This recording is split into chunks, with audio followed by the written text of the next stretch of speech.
This week on Theater Talk, The 39 Steps. What did you think of the stage version of it? First of all, just terrific. And I thought it was very interesting because it is, first of all, it's not a parody. People should understand that. Right. It's an homage to, a much admired object. Theater Talk is made possible in part by the CUNY TV Foundation.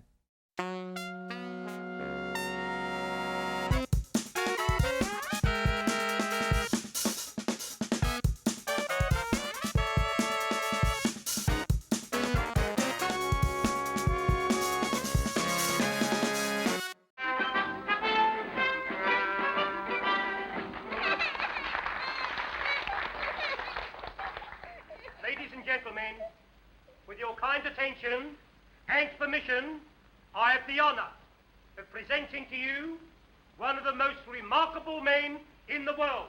One of the hits of the season is a theatrical version of Alfred Hitchcock's 1935 vintage classic, The 39 Steps. Clear out, Henry. They'll get you next.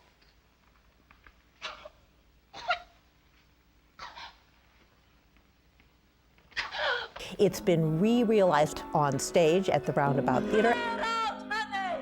They will get you next. And we wanted to talk about it with our colleague and friend, Professor Jerry Carlson, the professor of critical studies at the City University of New York and an expert filmmaker himself. Jerry, welcome to Theater Talk. Thanks. You have a show that I love, Cinema Tech on City University of New York. CUNY TV, right. So now to The 39 Steps. Yes, ma'am. This is, you told me, one of your favorite films. In fact, it's a film that I fell in love with when I saw it in high school. It's one of those movies I think that many people have fallen in love with, that you have the sense of everything works here. Somehow everything is right about it. This is one of the movies that defines what the movies are in some kind of way. And I actually, I've been teaching at universities for over 30 years, and it's actually the first film I ever taught. I chose it as an example for those very first class I ever taught at a university. This is what the movies can be. What did you think of the Roundabout stage version of it? I thought the Roundabout stage version was, first of all, just terrific. And I thought it was very interesting because it is, first of all, it's not a parody. People should understand that. Right. It's an homage to, a much admired object, but a much admired object that's over 75 years old now. And so it has all these period features to it. I mean, the UK, the London of the 21st century is not the Tweedy land of Hitchcock's 1935. And you also have the music hall London, too. I mean, the music hall is sort of key to the movie and, of course, to the stage version, too. The big scenes take place in the music hall. Well, absolutely on the mark, Michael, because one of the things that people think of when they think of Hitchcock is they always think, well, Hitchcock is the master filmmaker. Certainly, no question about it, a genius at it. But he was always somebody who was interested, when you might call this ongoing family dialogue between theater and film. And like all family dialogues, sometimes it's an argument and sometimes it's a discourse of love and appreciation. And in, I think the original film, if people have a chance to see it or review it, and by the way, I'd like to say that recently it was digitally restored, and so there's just this magnificent DVD of the 39 Steps that means you see it the way Hitchcock really filmed it, with that kind of clarity. But that it's a movie in which, as you said, it begins and ends in a music hall, but then the whole question of performance is threaded throughout the film. Richard Hannay, who is the uber Hitchcockian hero, you could say, because he's the poor, innocent guy trapped between the police and the bad guys on the run. He had The brilliant Robert Donnet, right? Absolutely. Whom I think, as both of you probably know, has this incredible presence on camera, and he's the everyman that becomes a hero. And in fact, as everyone recounts, he actually had very, very fragile health. Was a man who died very young from this. He had lung difficulties, and off camera, people were worried as to whether or not he could come on camera or not. And then on camera, he becomes every boy. He sparkles, and he's every boy's hero.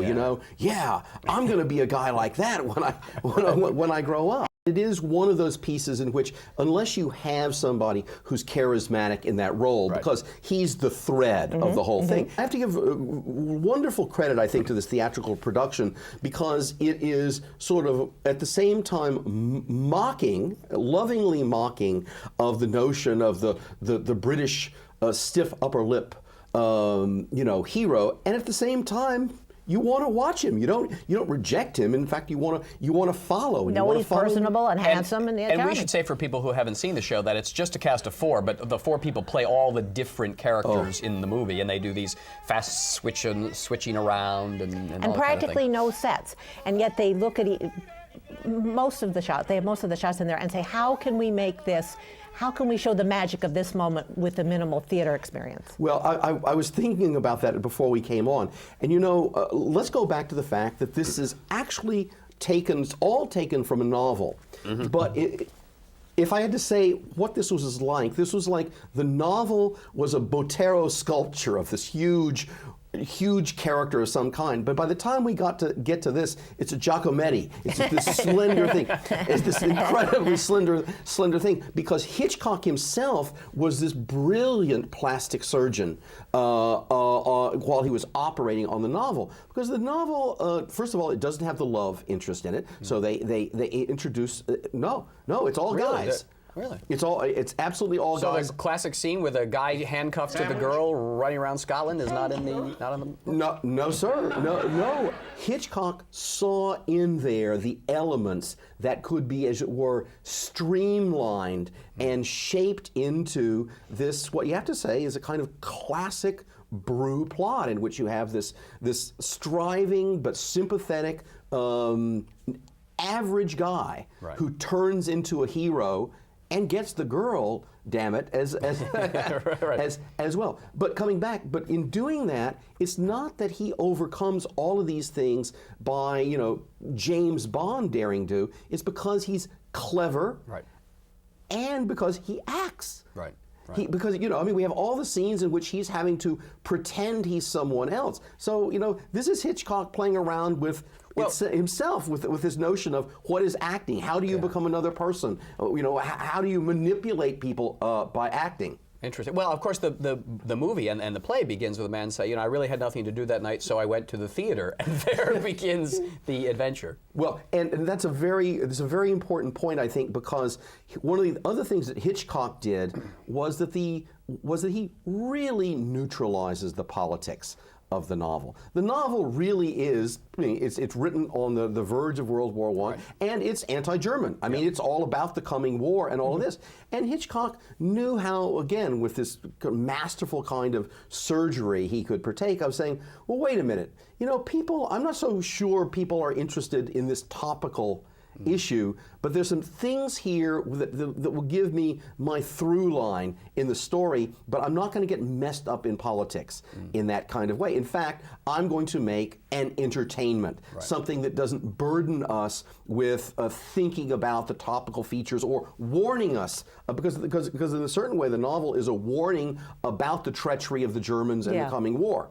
And I'm not really so concerned about Mr. Jordan. Where was Hitchcock in his career when he made this movie? Interesting question. He was well-known director. I mean, insofar as directors were known. Again, that's his whole thing. Directors had a different kind of status. Hitchcock was kind of the first star director, right? When he eventually.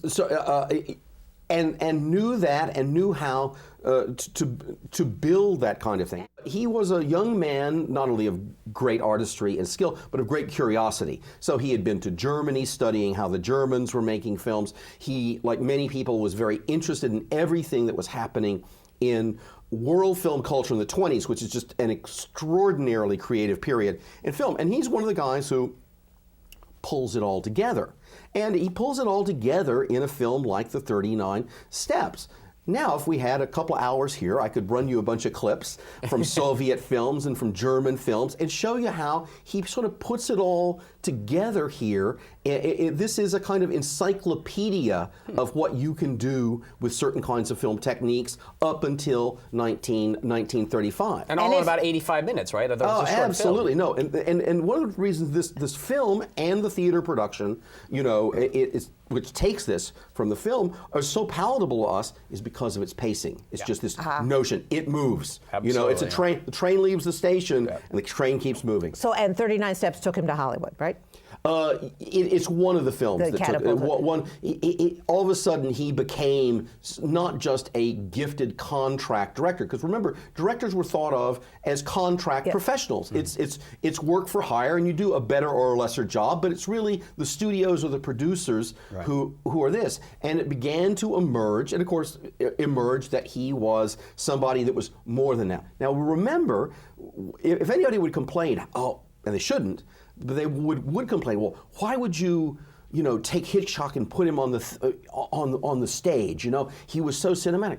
Hitchcock himself in his career was someone who kept crossing media, because he shocked his colleagues in the 1950s, because here he is a major film director by anybody's standards, and he starts dabbling in this vulgar thing called television.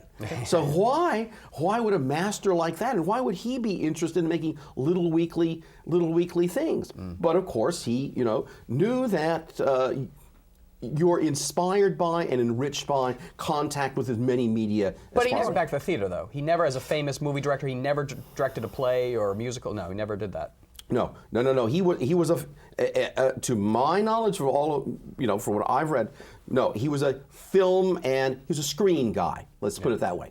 The screen arts. I would imagine, you know, if he could magically come back from the big studio in the sky, he would probably be figuring out a way to make the best thriller for your iPod right now. Right, exactly. All right. Jerry, thanks a lot for lending us your insights on Alfred Hitchcock and the 39 Steps, which is now on stage at the Roundabout Theater Company. Got to come back, and meanwhile, we'll see you on Cinematheque on CUNY TV. Thanks so much. What a pleasure chatting with both of you. Yeah, pleasure. What are the 39 steps? Come on, answer up! What are the 39 steps? The 39 steps? Florence Ziegfeld was certainly the greatest producer of his era and may in fact have been the greatest producer of all time. He is the subject of a fascinating, delightfully written book, Ziegfeld, The Man Who Invented Show Business, written by our good friend Ethan Mordden. Welcome back to Theater Talk after too long an absence. Thank you. You've been working on this book all these years. That's where I was. All right, the subtitle, The Man Who Invented Show Business. What do you mean? How did he invent show business? When Ziegfeld started, his first Broadway show was 1896. The show business as it was nothing like what we now call show business. It was an entertainment industry. It was much smaller. It had two different races. There was the white time, as they called it, and the black time, for instance. Totally separate venues, separate people, separate audience. It was a completely different construction than what we know now. And when Ziegfeld finished with it, it was what we know now in a slightly more primitive form. And what does that mean? Democratizing it? Well, for one thing, he ethnicized it. Yeah. He was the first producer, not one of the first, he was the first to racially integrate Broadway kind of thing. And it was so daring at the time that even though he had many imitators, no one else imitated that aspect. But it wasn't just a racial, white and black. He also ethnicized it. He brought in Jewish comics. He brought in Will Rogers. You don't think of him as ethnic, but he was 3/8 Cherokee. Yeah, and true. It was a mixture of the styles and the attitudes of these different ethnic groups pushed together into the Follies that changed really the way the audience expects its entertainment to run in America. It became really the melting pot entertainment that we now know today, where everyone brings his own styles. And the other thing too, when you just hear the word Ziegfeld, one thinks of big, lavish, spectacle entertainment with lots of girls. That's his invention as well? To a certain extent. When he came along, there were spectacles and there were the modest shows. What he did was bring the spectacle aspect into the modest shows that he was at first producing, so that the ordinary shows that you expected to see, maybe a star or two, often not, plain old scenery, often so functional that it was ordered off the rack, like the costumes and so on. He spent money on those shows so that they became special in themselves. They became novel. There was nothing like that before. You either went to a spectacle in a spectacle theater for the purpose of spectacle, or you went to whatever else there was. He brought the visual excitement and often the surprise of some visual twist or something odd going on. For instance, I think it was Ziegfeld who invented the notion that the dance that followed the song should key into what the song was about. Before him, that never happened. You'd sing a song, and then you'd go off, and the dancers would come out, and they'd dance. Then the book would continue, and then someone else would sing a song, make him or herself scarce, and out would come the dancers. Now, sometimes the performers did the dance themselves, but it had nothing to do with the song. It was just a dance. So Ziegfeld has his first Broadway star, Anna Held, sing, for instance, "A Gown for Each Hour of the Day," because she was very dressy. So this is the heroine's wanting song. In later shows, you get "Waitin' for My Dearie" or even "Some People" in Gypsy. But Anna Held wants to dress better than any other woman on the planet. A gown for each hour of the day. Actually, there were only 6 gowns, so it was a rather short day. And she would dance in and out in these quick change gowns. And the girls were there too, helping her along with the song. But the dance was about fashion. That never happened before. And then there's the dress parade. The girls go like this, and the girls go like that. And the critics say, it's done with strings, it's done with lighting. They're perfectly ordinary girls. No, they weren't. They were special girls because they were all his dates. You also talk about his life in great detail, very fascinating, his marriages, first to Anna Held and then to Billy Burke, and constant philandering goings on at the New Amsterdam where he had his offices. How did you get all this dish? Well, actually, a lot of it is dish kind of thing, that passed on verbally from generation to generation by people in the theater to people like me who were writing about the theater. But also, luckily, Lincoln Center Library had all the boxes. They had the Ziegfeld boxes, the Anna Held boxes, the Billy Burke boxes. And the odd thing about those boxes is, unlike the rest of the holdings in the library, which are phenomenal, they're not cataloged. It's just box 1, box 2, box 3, box 4. So you never know what you're going to get. So you open up the box thinking, my book, at last, here it is. And it's somebody's bank statements, kind of thing. But another box will have, let's say, the first act of a script to a show that everyone thought was lost for 70 years. It's so interesting in your book, you say a key to understanding Ziegfeld is where he grew up, in Chicago. He's not a New York boy. Right. What is the influence of Chicago? What is happening in Chicago when he was growing up that turns him into this great showman? Well, actually, I think the main thing is Chicago at that time was a city of immigrants and the children of immigrants. So obviously, Ziegfeld saw it as it was his experience, but the American experience is you get all these different people from different parts of, I was going to say the world, I suppose different parts of Europe, and that's your life experience. Why not put that on the stage and bring these people? Remember, too, he started just after the main wave of immigrants. The parents were busy assimilating themselves, learning English, and just staying alive. But the kids were the achieving generation, Fanny Brice, Eddie Cantor, and so on. And they're now able to think in artistic terms. They can go on the stage. Their parents are busy paying the rent, kind of thing. And Ziegfeld is familiar with this kind of thing because of his background in Chicago.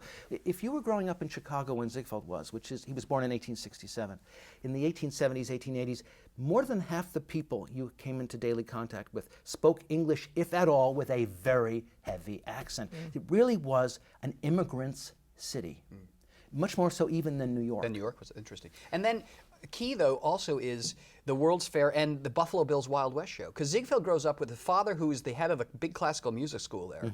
He played the piano himself. He could have had a very sort of, if you will, upper brow kind of classical training and been more genteel. But is it Buffalo Bills Wild West show that gives him this kind of love of the old showbiz It's stuff? not clear where it came from. I think he was a very, very, very independent man. No one ever told Ziegfeld what to do. But he would never have fights with men. Anyone who got in his way, he'd just walk around. Just proceed on his own path. Everything he did was according to his lights.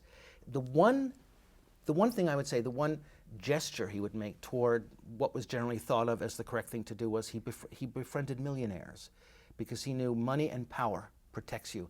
It's very, very useful for someone like Ziegfeld, especially since in those days producers put on shows with their own money, and he was always broke because he was an addicted gambler. Yes, I want to ask that's you right, about yes. that. That gambling was serious. I mean, this was a man who made and all his lost life. vast fortunes. Yes. And where, do we have Everywhere. any sense where that came from? That gambling No, that we addiction? don't know. But Can anyone explain where a gambling addiction Yeah. comes from? It's not genetic. It's always a not part cultural. of showbiz with these guys, though. I mean, they take big bets on stuff that could just Well, the fall thing apart. is, it's not interesting to say, you know, in the Funny Girl movie, he plays some sort of card game with their mothers, and it's like a penny a point or something. That's not what addicted gamblers do. It's only interesting if they can lose everything or win everything. The man who broke the bank at Monte Carlo is what they want to be. Guess what never happened in the history of the world? No one ever broke the bank at Monte Carlo. The bank always wins in the long run, and he was always broke for that reason, even though he made fortune after fortune after fortune. It's interesting, though, we don't know very much. We seem to know a lot about Ziegfeld, and yet he remains a remote, aloof, mysterious human being. That's the way he wanted it. Really? Yes. Again, I don't know whether that was deliberate or it's the poker player in Ziegfeld. You know, when you play poker, you don't explain how you're going to play the 2 of spades and the 3 of spades, and you don't explain what you're going to get from the deck. You just play the hand. That's how he lived his life. He just played the hand. He never explained anything to anybody, which made it a little tricky for this As a book. biographer. Yes, because he didn't say it, but luckily he was surrounded by people who left autobiographies. Yes, and you describe him in such articulate detail, interpreting so much of his life, and I'm fascinated, but I didn't really like him. You didn't describe to me what was a likable person. Well, I mean, he may not have been liked, and a lot of people disliked him for various reasons. For instance, even though he was generous with his performers, even before 1919, the equity strike that finally forced the producers to recognize the union, even before that, he paid more than most people did for his chorus, and especially for his showgirls kind of thing. On the other hand, it was the opposite for the writers. You would have to sit in Ziegfeld's office hour after hour, because he's late with his royalty checks, and there are the usual excuses from Goldie, the loyal secretary. But if you waited long enough, sooner or later he had to come out or jump through the window. And when he came out, you would be there, and it was that kind of thing. So a lot of people, Richard Rodgers hated him, did 2 shows with him, just hated that Ziegfeldian chaos, because that's how he worked. He didn't work methodically. He wasn't the Hal Prince kind of producer where, let's consider what this is, and the module will turn like that, and Sweeney Todd goes like this. And remember, Angela, to look at Sweeney. It wasn't like that. It's, let's make it. Let's throw everything out there, and we'll start to see what we have. It's like sculpting, you know, with a piece of rough, wet clay. And you know, you look at a number, for instance. I don't like the costumes. Cancel that number. The costumes, the lighting, the music, everything goes. And put something else in there. There was no chaos like Ziegfeld chaos. I mean, there's no chaos like Broadway chaos, but on a higher level is Ziegfeld's chaos. And Rodgers could not stand working that On the way. other hand, Irving Berlin enjoyed him. I mean, Irving Berlin was very much, give me the check, and what song you want, I'll give you the songs. Some people really liked him a lot. Maybe because he favored them. He and Eddie Cantor and Will Rogers were very, very close, those two. Yes, he was close to Irving Berlin. And maybe it was because they never had any problem about money. The main thing about Ziegfeld was he spent the money, and everybody knew that. Right. No matter how difficult he was, Follies chaos, Ziegfeld chaos, He wasn't glorifying girls stealing in it. his office.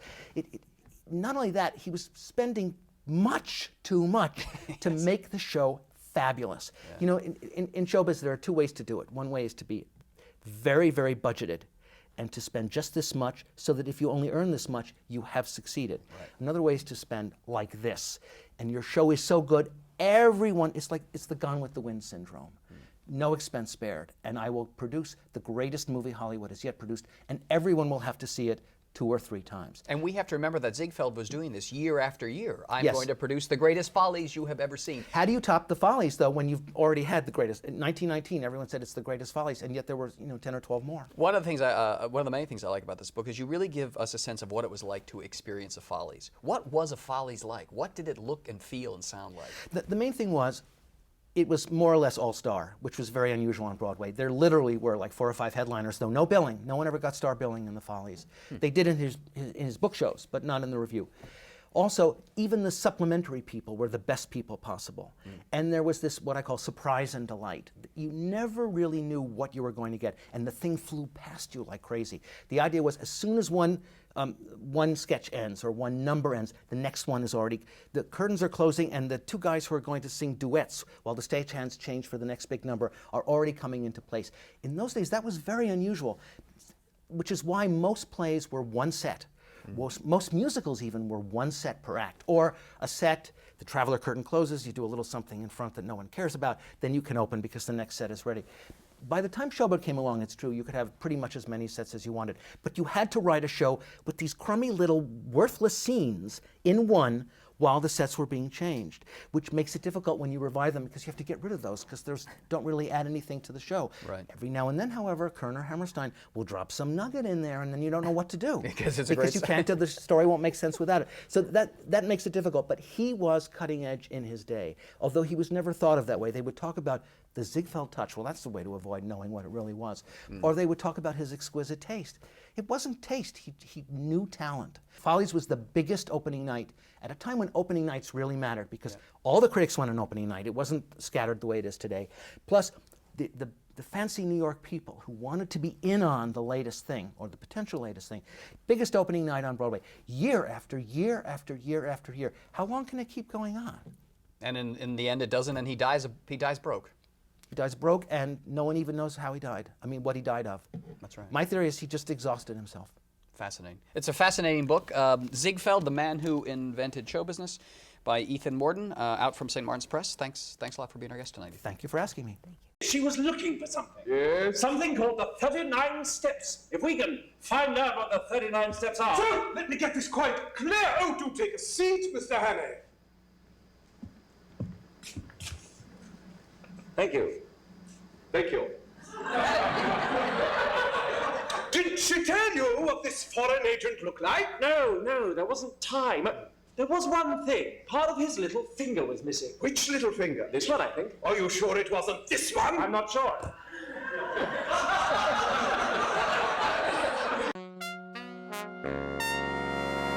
Our thanks to the Friends of Theater Talk for their significant contribution to this production. Theater Talk is made possible in part by the Frederick Lowe Foundation, the Eleanor Naylor Dana Charitable Trust, the Allen S. Gordon Foundation, the Corey and Bob Donnelly Charitable Fund, Carrie J. Fries, the Dorothy STRELSIN Foundation, the New York City Department of Cultural Affairs, and the New York State Council on the Arts, a state agency.